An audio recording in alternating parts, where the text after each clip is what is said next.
Hi everyone. I apologize for the late start. We were supposed to start at 11:30. Unfortunately, we had a few technical glitches. But the reason we're here today is because I know that businesses actually means juggling a million things every day. As a small business owner, you're actually doing a lot of things at the same time. You are wearing different hats. And yes, cybersecurity is not one of them. A lot of times it actually feels overwhelming for you. But the good news is that you don't have to be a tech wizard in order to protect your business. So today, in less than 30 minutes, I want us to look at why your business, especially if you're running a small business, is a favored target for cyber attacks. And I'm going to also help you equip yourself with actionable insights in order to strengthen your defenses as well as protect your business from costly cyber threats. One of the first things I want you to know is the fact that I love answering questions. So please do not hesitate to drop them in the chat as we go along. We are trying to build a community where small business owners are able to support one another. That is our goal for this community. Now, the first thing I want you to know and understand is the fact that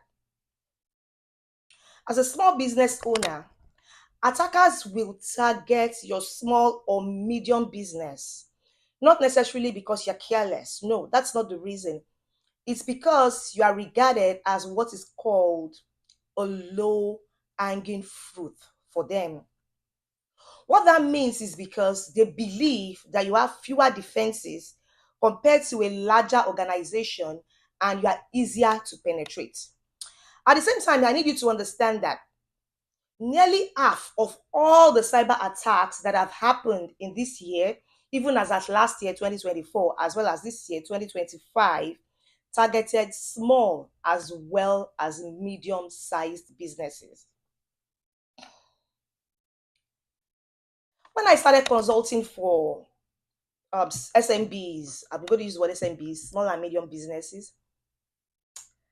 Initially, I was not so drawn to the small businesses. I was working more with the medium businesses because I did not believe that the smaller businesses had anything to lose. Let me use that word. But interestingly, I started to observe a pattern. And the pattern was the fact that small businesses were breached more, and the fallout was always disastrous. The fallout is always devastating. There was going to be lost data, a lot of downtime. There was going to be a lot of operational shutdowns, as well as a lot of financial loss for them, considering the fact that they were small. But the most important was that it was always so hard for them to recover after a breach. So, because they lost the trust of their customers, of the people that they were working with, their partners, their customers. So, it was always a big issue for them to recover back compared to a lot of the larger enterprises. And so that motivated me to start doing what I would call a lot of trying to understand what the threat landscape for small and medium businesses look like. And I was able to uncover the real reasons why these businesses, the smaller businesses, were breached. Apart from the fact that they had lower defenses, I wanted to understand why they were easily breached, because that is how I can help you to avoid the same fate. I actually came up with three, I'm going to call it three insights when I was doing my research. And I discovered that every other thing that happens falls under these three insights. Every other thing that happens falls under these three insights. I'm trying to be very fast because, like I said, I want us to spend less than 30 minutes. You still have a lot of things to handle. The first thing is the fact that there is a rise of automated threats. There's a lot of AI. AI is actually helping threats to penetrate the landscape more easily at this time. Research has shown that ransomware incidents actually increased by 25% in 2024, and that also made sure that data theft was doubled. A lot of the threats that are coming in with ransomware right now is not just about kidnapping your data in order to collect money anymore. No, they're also stealing it and selling it. You also need to understand the fact that because AI is making life easier, is allowing, I'm going to use the word anybody and everybody, like I heard the lady say, everybody and their dog, to enter into what is called the ransomware industry, because ransomware is now sold as a service. AI has made life so easy that you don't have to learn how to code, how to program anymore. All you need to do right now is just have the money to be able to buy the tool. And by being able to buy the tool, you can start running your own ransomware as a service. I'm not asking you to do the same. I'm just helping you understand what the current threat landscape looks like. And based off of that, 82% of the ransomware attacks actually affect companies that had less than 1,000 employees because, like I said initially, they are easier to penetrate. They are seen as the lowest hanging fruits. They are easier to penetrate. The defenses are low. Information is easier to get, and it's automation as well as these accessible tools is helping you to be able to target them easily. So the first insight I need you to understand is the fact that AI has made um, AI, AI has increased. I'm not going to use the word made. AI has increased or caused the rise of what is called powered attacks, automated attacks, because everyone right now can afford to do it. Now, the second thing, which is very interesting, is the fact that a lot of small businesses do not even understand that they have a lot of valuable data. I need you to look at it this way. There's some information or data that is referred to as your crown jewels. There's some information that is beyond your trade secrets that you have in your organization. And a lot of SMBs actually hold sensitive data. This sensitive data can include their customer information, it can include financial details, it can include trade secrets, proprietary information, and all these things actually attract cybercrime, or what I would call cyber attackers. But the truth is that so many of them do not have the capability or do not have the funds to be able to operate their threat landscape, to be able to treat their threat landscape just like a larger enterprise would. And because they have a limited cybersecurity budget, because their tools they are unable to buy the bigger tools, the more updated tools, they are using outdated ones. And most importantly, they usually rely on trained staff. A lot of people use IT or tech, just regular tech teams, for their security teams, and that is why it is very easier for them to be penetrated. From my research, I have discovered that a lot of health organizations right now, a lot of non-profits, a lot of small businesses are actually using 30 outdated tools, outdated technology. And unfortunately, 20% of these organizations as well are not using cybersecurity tech. 33% of them are using outdated tools. These are some of the reasons why it is so easy for you to be easily breached. These outdated tools are what we refer to as legacy tools, or what we call legacy technology. At the end of the day, they don't meet up with the current landscape or what the current threat landscape is saying, which is one of the reasons why it is very easy for you to be breached. Now, the third one is the fact that small businesses are seen as a gateway to the larger enterprise. I don't know how many people were actually affected by this attack, the breach that happened with Target in 2013. I was a victim. I was a victim. And I think that was one of the things that opened my insight, that actually opened my eyes to what was going on with SMBs. Is the fact that you need to understand When Target was breached, Target was not breached.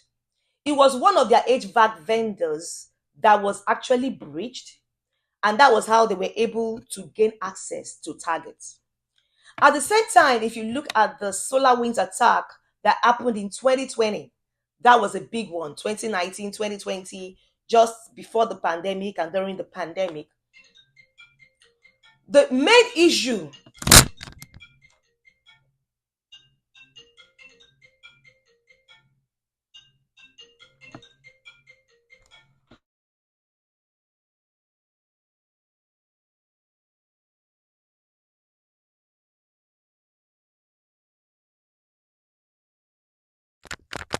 the main issue that happened at that point in time with SolarWinds was the fact that it was not just about SolarWinds being breached. It was the fact that the attackers needed to gain access to a lot of the bigger enterprises, as well as the government, the federal agencies within the United States. So by breaching or by entering into SolarWinds network, they were able to gain access and be able to, I'm going to use the word, exfiltrate information from different organizations, not only private organizations, but also federal agencies. So you need to understand that as a small business, you are what is referred to as a gateway. You are an access point to the bigger organizations. So it's not necessarily about your organization. It is about your clients. It is about your partners. 59% of the breaches that happened in this year actually originated from a third party vendor.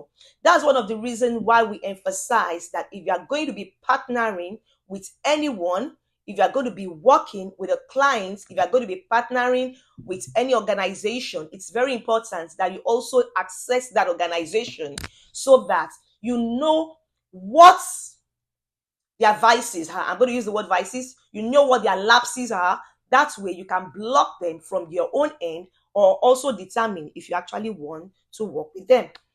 Now we understand what some, I'm going to use the word, the reasons why SMBs are very attractive. At least we've gained 3 insights into why they are very attractive to cyber attacks. And the number 3 is actually one of the most important ones, apart from the fact that number 3 gives you access to number 2.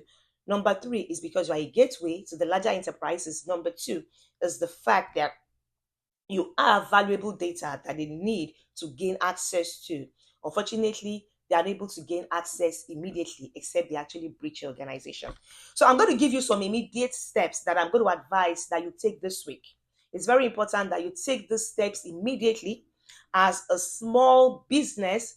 Now, I hear some people tell me, I don't have a website, I don't do this, I don't accept money, I don't. No, it does not matter. You are still what is called an access point for attackers to be able to breach your business. Don't think about it. Remember that even if you don't have a website where you're accepting money, you also buy from other people. Even if you're going to buy physically and you're not going to buy online, I'm not going to put my credit card information. You're using a cash register somewhere. You're using a POS machine. You have access to a bank account that actually has an app. You are using a phone. You are using a laptop. You are using a tablet. So that also makes you vulnerable. So I want you to take some of these immediate steps this week. The first one is the fact that I need you to understand that passkeys are much more secure than passwords. When we talk about passwords, we're talking about just the regular word. I can use the word, probably a lot of people use their name, they use their kid's name, their dog's name, the name of their street as a password. That is a no-no. Don't do that. If you're going to be putting in a password, I'm going to encourage you to use between 12 to 15 characters, and not just using 12 to 15 characters. These 12 to 15 characters need to be complex. It needs to have an uppercase, lower cases, a symbol, as well as a figure. Those are the ways that you can actually make your life easier. But one of the things I have learned that makes my life easier is the fact that you use a passphrase instead of a password. Now, what do I mean? A phrase like, I am going to the market, I am going to the store, is a phrase. Or we live in the US is a phrase, it's not a word. Now, for you to make it easier, if you have a mother tongue, you speak in the Swahili language, you speak in the Yoruba dialect, you speak in the Igbo dialect, you probably speak Ewe, a language that is different, French. I will advise that you actually connote your word from that local language, your mother tongue. That is actually, I'm just giving you a code. Connote the past phrase from your mother tongue, then change some of those words or some of those letters into figures, into symbols, change them into numbers. That way, it actually makes it very different. Password 12345 is not a password. Password 123 asterisk is not a password. It's not a passphrase. Don't do that. Try to use, like I said, a complex word, preferably in the mother tongue, and then change some of those words to a capital letter, small letters, um, I'm going to use what alphabets, letters, as well as symbols. That is going to make your life easier. Now, the second thing is that as a business owner, I'm going to encourage you to stop using generic emails. Generic emails like Yahoo, Gmail, Hotmail, they are a no-no. I'm going to encourage you to purchase a domain name. And then, even if you're not going to build the website, get the email that correlates with that domain name. This is not necessarily because I want you to be more professional. Yes, it helps you to look more professional. But the truth of the matter is, it actually provides you more security than a generic email. With a generic email, they are not responsible for your security. I need you to understand that. But when you are buying a professional email, you can actually buy a security feature on it dependent on your financial capability, dependent on the features that you need. Speak to your provider and tell them, these are the things that I need, this is a challenge, and this is what I need. They are going to be able to advise you to know what kind of security features you can add to your professional email address. Now, the third thing is that I need you to be very careful about the kind of information that you're actually presenting or giving out on social media. You need to know that information as tiny or as minute as your name, your email address, or your work email address, as well as your job title, can actually make you prone to cyber attacks. Yes, in some instances, especially if you're going to be using LinkedIn, you're going to be providing that information, but you also need to be very sensitive not to discuss the kind of technology, the kind of tools, especially if you are working in an organization where you have what is called admin or global access. I will encourage you, please do not divulge the kind of technology or tools that your organization is working on. Don't say, I am an Okta engineer. No, that does not make sense. You can actually let everybody know that you are an identity and access management engineer. That makes sense. They don't have to know what kind of technology or tool that you are using. Now, the fourth one is the fact that I've always emphasized on this one. Ensure that all your critical accounts, especially your emails, your financial records, your social media accounts, all of them use multi-factor authentication. I emphasize on this every time. I'm going to talk about it again. Ensure that they all use multi-factor authentication. Now, for most of us that do a lot of traveling, please do not use Wi-Fi from public places. Whether you are going to use a coffee shop, you're going to use a bar, a club, an hotel, the airport. Yes, those are the most vulnerable places. School, do not use a public Wi-Fi. You can still use a school's Wi-Fi if you have access to the one that is a private one compared to the guest access. All right. Now, the reason I'm saying this is the fact that these are some of the penetration points that attackers use. So what I would advise that you do in this instance is that you actually buy a portable internet device that you can take around, you can move around. However, If circumstances determine that you have to use a public Wi-Fi, I'm going to encourage you that you use a VPN service, a virtual private network. I am not going to be making any recommendations. I'm going to advise that you use a virtual private network. Now, the reason I'm emphasizing on the virtual private network is that it's going to actually change your IP address at that point in time and it's going to give you a one-time virtual number that whether the attackers are able to intersect that detail at that point in time, it becomes unusable after you have logged out. So please ensure that you use a VPN and ensure that that VPN is one that actually works. I have seen a lot of VPN tools that are not doing anything. So make sure that the VPN service that you are going to be using actually works. Then the next thing I'm going to tell you is that the next insight is please do not charge your phone using a USB device. Do not charge your tablet. Do not charge your laptop. Anything that has a storage device, do not charge it using a USB device in a public place. Invariably, those USB services at the airport, those USB services in some of those hospitals, yes, they are meant to be convenient. But if you have data and information on your system that can be intercepted, please, never ever use those public USB devices to charge, or USB stations in this instance, to charge your device. What you could actually do in that instance is that you get a portable, or what is called a solar powered device. There are portable chargers right now. Charge that portable device, then use that portable device to charge your own device. If you need your device charged, I'm going to encourage you, charge that portable device, then charge your personal device using the portable charger. You also need to know that because you are sending sensitive information to different clients, you are sending information to staff members, you need to send it securely. Most importantly, a lot of small businesses are now working remotely. I want you to know that if you are going to be sending it digitally and you cannot take it to the place physically, I will advise that you use safer measures. This can include using a service that is encrypted. I know that WhatsApp has encryption right now. Telegram also has that.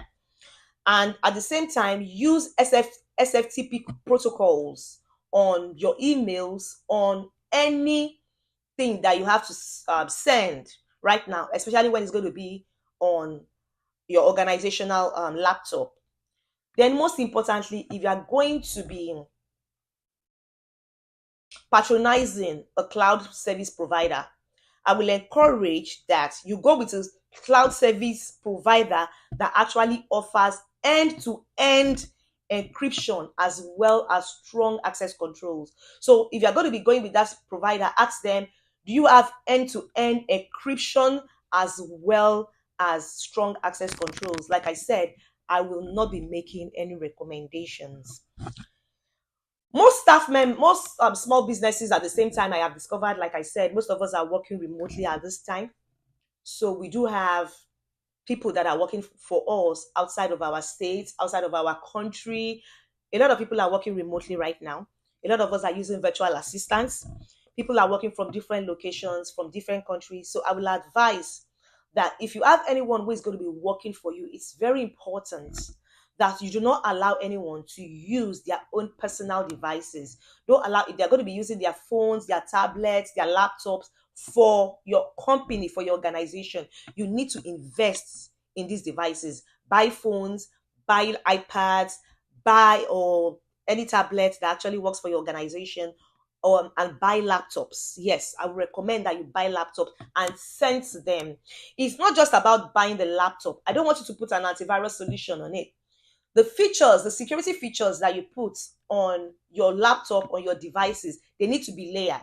I have seen instances. I had an instance with a client recently, and the interesting thing with this client was the fact that they were running a logistics service and they had their drivers have their phones that they were using for the locations, and that was easily breached because they had a problem because they only put the antivirus solution on it. Antivirus solutions alone will not eliminate your problems. It has to be a layered security solution. Please ensure that the defenses that you put on the system, on the devices, are layered. When I mean layered, it has to be more than one. That means you need to put different endpoint solutions apart. When I'm talking about endpoint, endpoint means device-based solutions. That means you do not only have um, antivirus on it. Like I said initially, please, if you have questions, don't put them on in the chat so I can be able to answer your questions. Then ensure that you have backups. Backups. I'm going to emphasize this again. Ensure you have backups. Your phones, your iPad, your tablets. I keep mentioning iPad because that's the most popular one. Ensure that you have backups. And these backups are not just backed up. They are placed in situations where they are safe, they are secure, which in essence means if you're going to be working with a cloud service provider, ensure that this cloud service provider is keeping your backup securely. You know that you have access to it in case of any emergencies, in case of any problems, so that you can quickly recover in case of a sudden loss.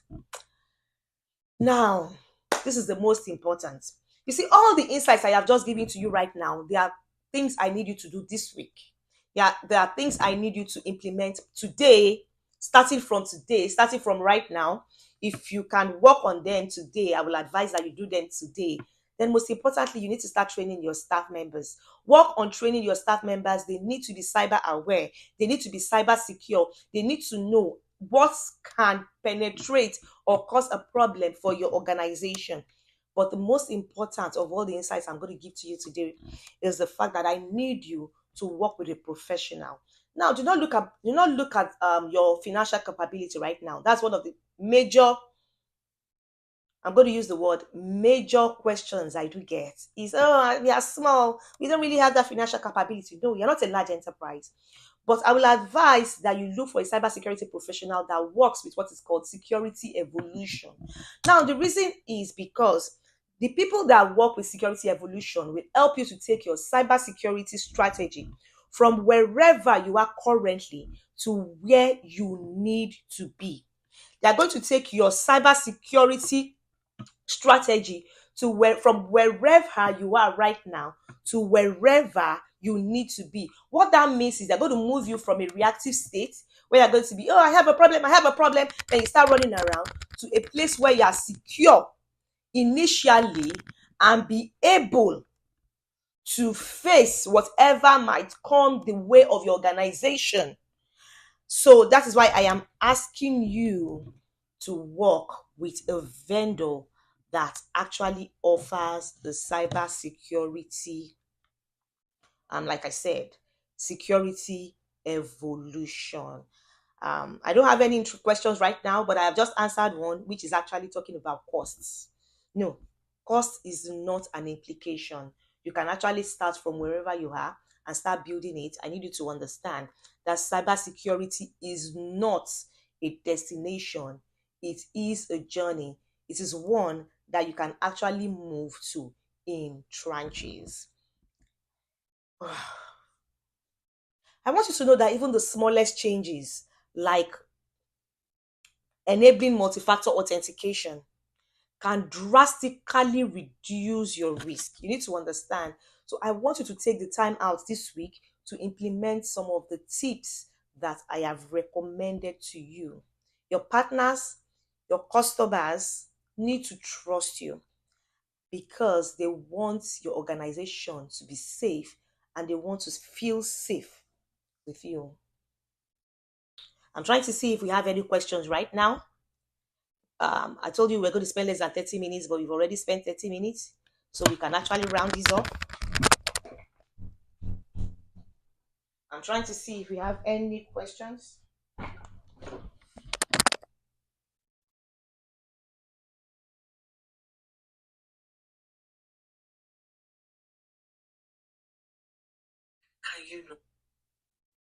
All right. Thank you so much for today. I want to thank you so much for spending time with me today. I'm committed to actually helping small businesses like yours navigate cybersecurity confidently. I cannot wait to see you by 11:30 a.m. tomorrow. Until then, I want you to stay aware, stay secure. I need you to stay safe, stay aware, stay secure, and follow for more insights. Have a beautiful and wonderful day.